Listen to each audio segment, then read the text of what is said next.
was going to be tough, obviously. The Celtics seems really good. They were well rested. They got Robert Williams back. All their guys are pretty much back in the fold. And it was really tough. I thought Sacramento came out ready to go. I thought the one interesting wrinkle to start this game was they were putting a wing on Sabonis. And they had Jason Tatum on him. They had Derek White on him. It felt like the Kings took advantage of that early on. They did. But the Celtics defense, you could just tell from all these years of playing together now, they just have the corporate knowledge. They know each other. The communication's top notch. They're switching everything. And I think their plan was, go ahead, have Sabonis try to kill us inside all night. It's going to take you away from what you usually do, which is Sabonis, right, on the high post, constantly moving. I thought in the first half, the Kings did a good job with it. Second half, it was disastrous. Dude, their movement, their flow, their rhythm of their offense, everything was taken away from them with the way that the Celtics were switching. Now, like you said, in the beginning of the game, it's like they started Jason Tatum on Sabonis. It's not like they were switching him on to him and everything. So and then you had Al Horford on Kessler Edwards, who Edwards then was like, okay, well, I will shoot this.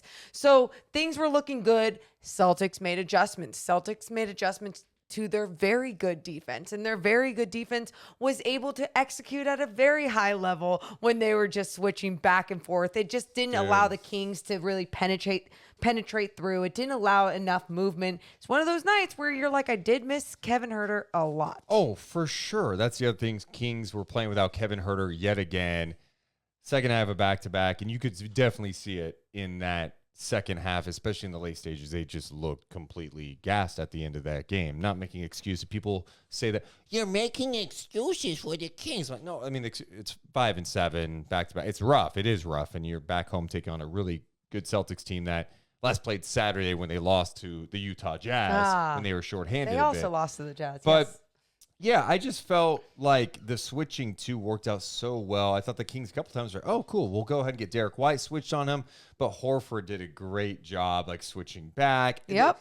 They were just on a string defensively. And you just look at that team and go, yeah, this is the team that went to the Eastern Conference Finals last year. They're a championship caliber team. And the good news for Sacramento is I like that they're seeing like these teams like Milwaukee. This is what I want to go to. And Boston late in the year now. This is like the pre-playoff ramp up here. You're going to learn a lot here for the postseason because teams are watching tonight. And I know not every team can switch like Boston with all that depth. But if you're watching tonight, you're seeing what can get Sacramento out of their game. You're going, oh, this is the film we need to watch. This is the game plan. This is the playbook. Obviously, like you just said, it doesn't mean that they can execute it at a high level, switching back and forth if it's not their identity as a defense. But it does allow them to pick and choose other little things. Oh, okay, if we create this, busyness in the paint where they can't really attack or penetrate in, or you saw them against a zone like the Jazz that when they were throwing that at them and the ball was just, moving around the perimeter. And so you saw how the Kings now played against the Milwaukee Bucks and the Boston Celtics in the last couple of weeks. And look at how they played the Bucks in the beginning of the year and the adjustments that they made in this last game. And now the Boston Celtics tonight, both the Celtics and the Bucks played way up for the Sacramento Kings, which I loved. I love that they had like their guys playing. Even tonight, just a lot of healthiness with obviously having Rob Williams out there, having Jason Tatum, Jaylen Brown, and everyone. But it was a tough game for the Kings. But the way that they played in that first half, I was thinking in my head, like, okay, if this wasn't a second night of a back-to-back, do you think we would have seen a better second half from the Kings? We don't know right now. We don't know. Yeah, it may have been a little closer. I just think the Celtics are like that good. They'll pick you apart. I mean, they obviously did defensively, but offensively too, they got whatever they wanted against Sacramento tonight. I mean, the Kings they looked very soft defensively. And there were stretches on possessions where you're like, oh, the Celtics have them scrambling a little bit, but they're recovering. And it would be like, oh, they force a miss, long rebound to Boston, they hit a three. And you're just like, those are back-breaking things. Derek White killed them. I mean, Derek White was awesome tonight. Well, which is so funny because I even mentioned him in my pregame because I know you have to understand it's not just their main stars that are going to have really good nights against teams night in and night out. It's their role players are such solid role players that they have on these squads. And I think with the Celtics, what they did so great offensively was the way that they penetrated into the paint. Anytime that they put the ball on the floor, penetrated into the paint, the way that the Kings would have to collapse would allow everyone to be open from the outside. Even if it wasn't the most open shot, it was open enough. And my God, were they knocking them down, shooting 40% from three-point land, 18 of 44. Let's go over some of the stuff we did see early because Sacramento did have a lead at the end of one. And what was significant about it was 32-30. Fox only played 5 minutes. They went with Mitchell for a while because Davion was out there looking pretty good. Yeah. Monk and Sabonis connected on a couple of nice plays in that first quarter in the pick and roll. God. One where the give and go. The give and go back and forth. Another one where a little pick and roll again. Monk made the right decision, went with the floater because he didn't want to be predictable, had the floater, knocked that in. That was good to see. Sacramento, 55% shooting. They knocked down 6 of 15 from 3. Second quarter, I liked how they eventually went with a small ball lineup. You saw Trey Lyles out there, small ball 5. That was kind of mixed results. But really, I thought the good thing that we saw in that second quarter was Davion Mitchell. Davion Mitchell brought it in that first half. He was knocking down his shot, which is great. Knocking down threes is great. Knocking down mid-range. It's amazing. He gets a little more of an extended run tonight, and I don't know if it was because he had it going, and in addition to that, they were looking to chill Fox's minutes a little bit. Yeah. He got it going, but then he was in the guys defensively. He played some amazing defense. I mean, he was doing it all, right? The way that he was getting into guys, you saw him on a few possessions against Jaylen Brown, and just we've seen that before against other great players. And then on the offensive end, not only was he knocking down his outside shots that people were obviously penetrating, passing out to him, but he was creating for himself as well in the mid-range game. I think he had 2 jumpers. Whatever it was, he was mixing up his offensive game, looking confident. And it was just so great that you could depend on him right away, especially because Fox was taken out so quick. Were you surprised he only played 5 minutes in that second half? He did not score. Yeah, but maybe yes, I am. I keep going back to going. Mike Brown, I don't understand his rotations at times. Okay. And he's won a lot this season, so I try not to question them because you're not going to be perfect every single game. But I was curious as to why he wouldn't go back to Davion Mitchell. But I also think I know the answer. I think he just doesn't trust him on the offensive end and was like, oh, I can't put this out there right now. I think part of it too was they didn't play Fox a lot in the first half, and they were just like, okay, cool. We didn't play Fox a lot in the first half. Let's play him in the second half. When we're I guess he only played 12 minutes. Fox only played 12 minutes in that first half. Dude, but wow, really? In that the way that the first half ended too, I thought it was deflating and for the Kings even starting the second half. I know you go get the hell over it. It's halftime. The last 4 minutes of the first half is over with, 0-0, boom, let's go. But at the same time, there was something to it. Was like, oh, this is out of control. Like these officials. And I'm not blaming the game on the officials. Again, I'm just talking about moments that sucked with officiating. Yeah, I felt like the final couple minutes of the second quarter, it was a rough look for the officials. The Kings were up 52-47 on a beautiful play, late shot clock. Kessler Edwards, I thought, had some nice moments in that first half too. Attacking the offensive glass, creating second chance opportunities, but he had that nice little 2-man game with Sabonis where he had an open dunk. With the shot clock winding down, the crowd went crazy. It put the Kings up. But then Boston closed on a 9-0 run, and they take a 60-54 lead. There's some questionable calls, I thought. I thought Keegan got called for a cheap one where Smart flop. Fox got called for a touch foul, and then Tatum had the and one at the end of the half. It was just a rough way to finish where the Kings were up, and you're thinking, okay, that's nice. Then all of a sudden, they go into the half, and they're down 60-54. Yeah, and so obviously whether that carried into the third quarter or not, doesn't matter. I mean, those are the moments you have to get over it and figure out your shit. But second half came, and the Celtics just looked really good. They looked like a team that had has had a lot of postseason experience, and I think it was a wake-up call that second half was for the Sacramento Kings and what type of basketball they're going to be playing in the postseason. Dude, it was such a bad third quarter. It was 40-31 Boston in that third quarter, and the shooting numbers were pretty ridiculous. The Kings'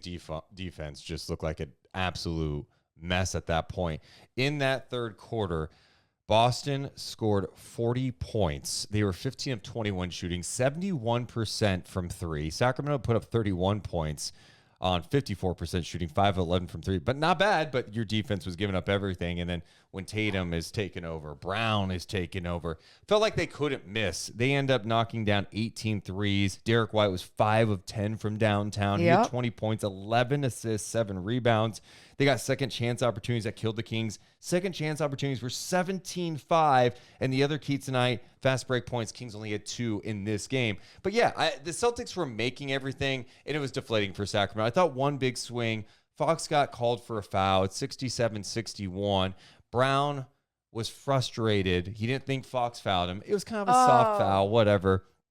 It's at the 9:58 mark, and they used a challenge. Yes, he did, and he fouled Jaylen Brown. He did. I mean, it was just a physical play. It could have gone either way, but when you're going to challenge a play, if you ever challenge it and it's in the middle, like, this one can go either way, it could be deemed a foul in basketball, whatever, you probably shouldn't challenge it. No, it's NBA coaches don't know how to use challenges. They don't know how to use them. You don't use them here. I will tell every coach in the NBA, tell me why at the 9:58 mark of the third quarter you're using your challenge on a play. Dude. That's kind of because you're being emotional. And in those moments, you can't be emotional. Especially in that time, it's like this game's kind of close to, I want to save that for later. I want to save that timeout for later. I want to have the opportunity to challenge a play late in a close game. Ultimately, it didn't come back to bite them, but these early challenges that some of these NBA coaches are using, I just don't get it at all. Matt Barnes was on the broadcast at the time that this was going down or something, or maybe they asked him about it, and he was like, yeah, I think he just challenged that one so he wouldn't get a technical. Because he was just feeling it. And you're right. It was used out of emotion. I mean, you and we were calling a G League Ignite game the other day, and Jason Hart used his challenge within 2 minutes of the game. Yeah. And even though they ended up losing by a lot, but it was just, you just go, why is this happening? The whole point of this challenge is not to be used upon emotion. It's not to stick up for your guy. I mean, get a technical for that. Use your challenge for a possible important play late in the game. There are just so many big swings in that quarter. I'm looking back at my notes. Boston goes up 13 after Marcus Smart hits a 379-65. Kings end up going down 14 at the halfway point of that third quarter. You had the sequence where there was a turnover. Keegan missed. What was Keegan doing on the fast break? The layup. I don't know. This guy. And then Barnes tried cleaning it up. Please, for the life, go dunk that ball. Yeah. You are 6'8". I mean, he's laying it up like... you I got to know. go hard to the rim, and he can't. I don't know what he was thinking that situation. That wasn't his best decision, but he had another good decision just in a half court offense. I think early on in the game where it was Horford was switched on him and he was going to the bucket on him, and instead of just going all the way to the rack, he ended up going up for a floater. That was one of the first plays of the third quarter. And my point, and my point is, it's like he just made a bad decision. Right? I know, but these are things that he needs to attack. That just has to happen. With authority. You are on a you had the ability to push and dunk that ball. Yes. Instead, it was kind of slow motion, soft with it, and you missed it. And then Harrison Barnes tried putting it back up, and if I'm Mike Brown, those are the plays that drive me insane with him. Oh, I'm sure these are things we talked about. Go dunk on somebody. That's the other thing. And then another swing play. Oh, and then right after that, Harrison Barnes missed the putback. That's what and I then said. Derek Williams scored. You didn't say that part. I didn't say that part. Continuing that because I hopped in there in the middle. And then another big swing because Boston makes 10 of their first 11. Sabonis has that second chance. There's 18 guys around. I think all of Boston's bench actually came on the court around him to try to prevent it. Did they? He gets blocked, and then White hits a 3 ball, and it's 93-81. You're just like, you got to be kidding me. Yeah, it was dagger after dagger at that point, right? Like the Celtics were feeling the energy, they're vibing off each other, which how could you not when you're knocking down your shots like they are? And their defense just started becoming more and more dominant, which for the Kings, I think something you can learn from this game is, okay, what do we need to do differently here? And I'm pointing to my brain for all audio listeners, mentally. What could we have clicked differently to power through? And I know it's hard. It's like sometimes when there's a defense thrown at you and you're not prepared to break it down properly, it's going to be hard. But at the same time, you have to find a way to make that in-game adjustment as you continue forward. Yeah, I think that end of the second quarter was really deflating for them. And then you're coming out in the second half trying to give something. The third quarter, they go out and all-out blitz on you. And they got what they wanted. I mean, drill penetration. I thought there were sometimes where it seemed like they're trying to the help just wasn't there defensively, right? Like you're giving up a little bit of a drive and you expect the help to be there and the help's not there. It's a straight line drive to the basket. Oh, God. You know, just getting those paint touches and they get that ball whipping around. Your defense is scrambling. There are moments where the Kings were scrambling okay, but the way they have such great chemistry in Boston, they know each other so well. Yep. They've got smart, high IQ players. They whip that shit around. They'll keep you scrambling until they get what they want. And that's what it was. It was scrambling with the dribble, scrambling with the pass. I mean, they execute so many different things on the offensive end that even when the Kings were playing well, they still got a good look at the basket. Even if they were missing it, obviously we talked about second chance opportunities with these guys as well. Deuce, one comment I really wanted to get to because I thought this was interesting with you and I talking about Keegan Murray and just that swing play of him even not throwing it down with authority. Lee Adams in the chat says, Keegan is a rookie learning to assert himself. For sure. He's shown he can be physical. He is from Iowa. Iowa nice is a real thing. And I just thought that was really funny. Yeah, just to be clear, I'm not saying he's never going to be able to. I love Keegan. I just thought in that example, it's like, go get him. But the Iowa nice thing made me laugh. But at the same time, it's so you're seeing these moments where he is that nice guy out there. And you're like, how can we make you a little nasty out there? What else is it going to take? And it's there. He's capable. But how he needs to bring it out consistently, we will see. Yeah, no Kings player scored 20 points tonight.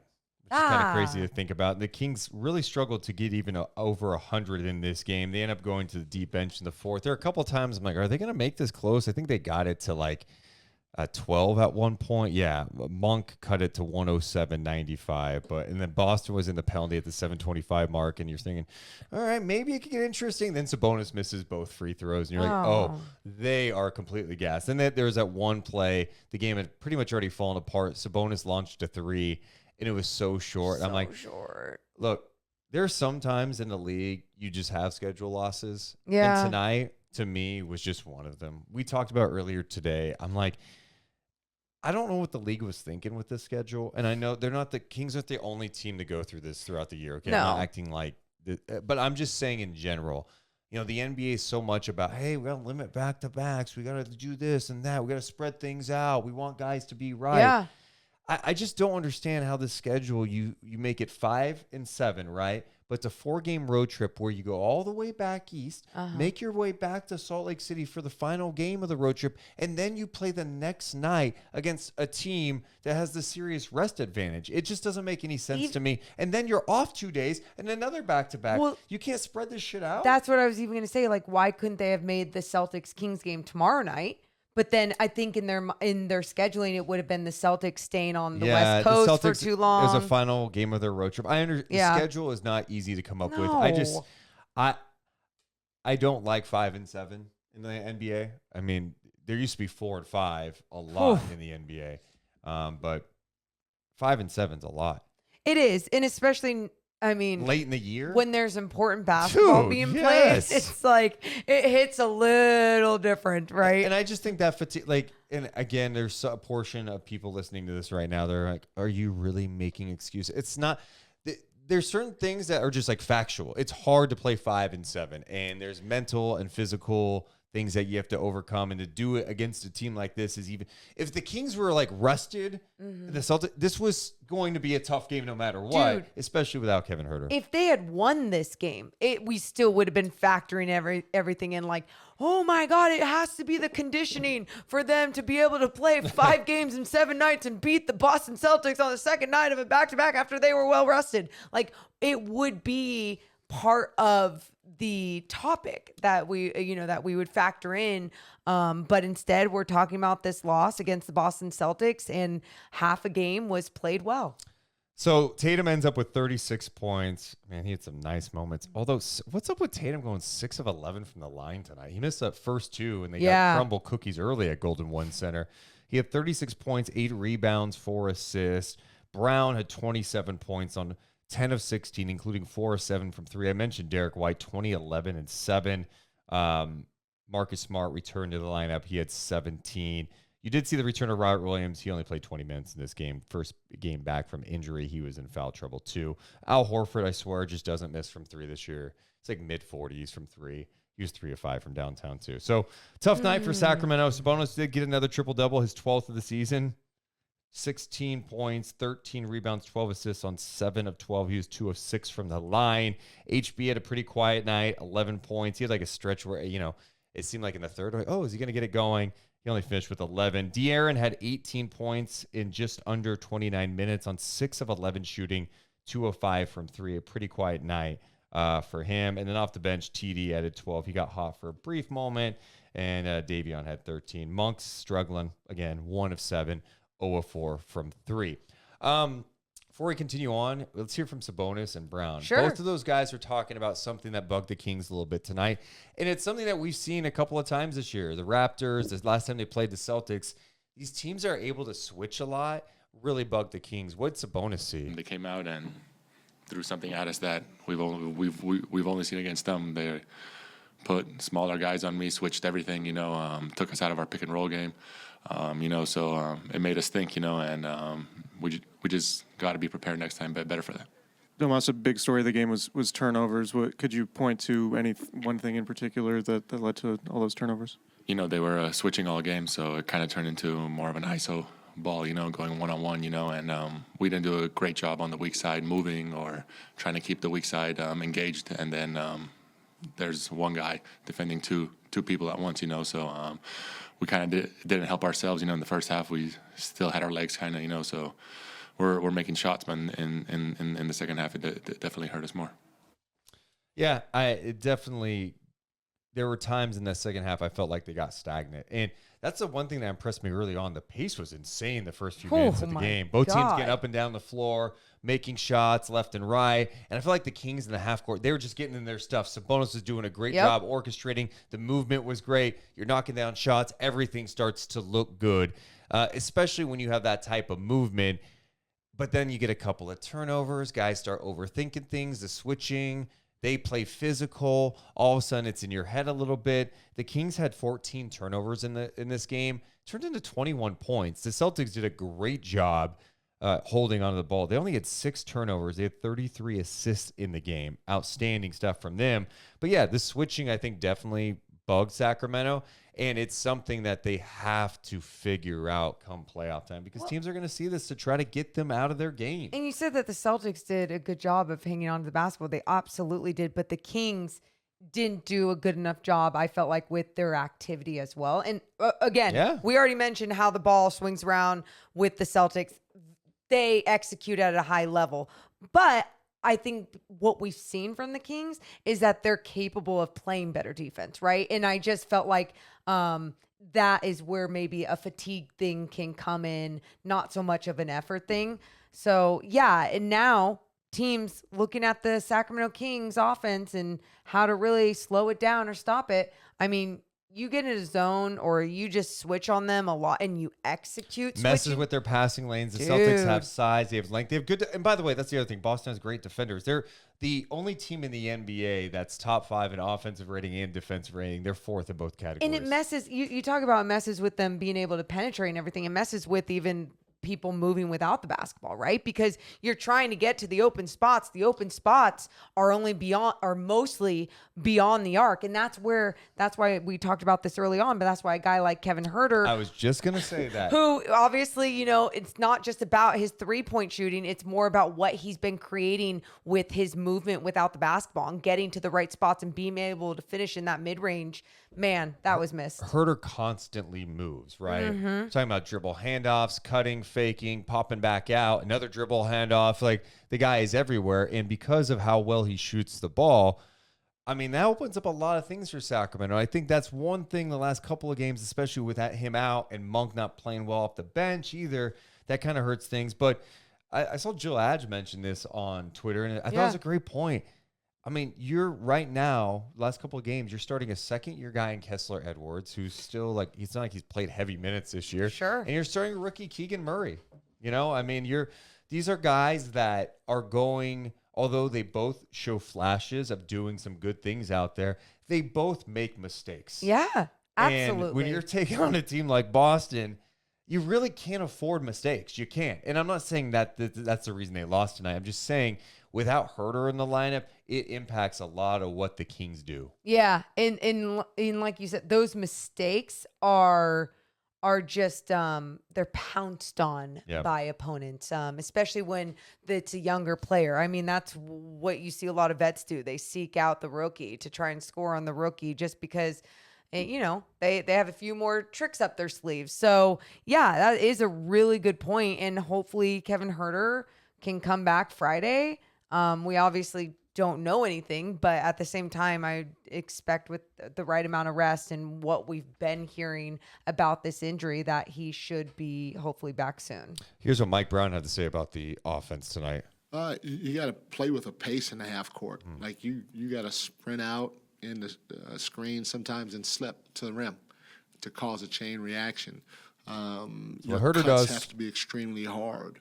The ball has to be moved and crisp. And if you catch the ball and somebody's closing out to you, you can't hesitate. Like we had so many times where the ball got swung after they're switching, and even if they messed it up a little bit, when you hold it, all you're doing is letting them get back in front, and then you got to shoot the ball when you're open. I mean, there were a couple of times we were wide open and we dribbled into traffic,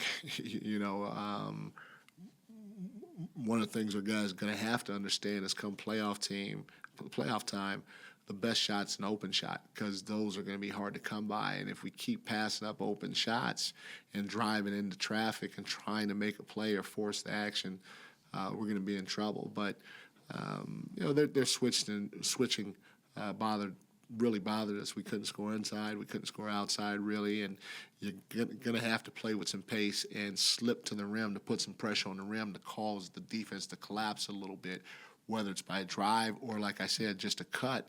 And then that's when you can get a good look with a spray three or a snap drive trying to get to the rim because their defense isn't really set.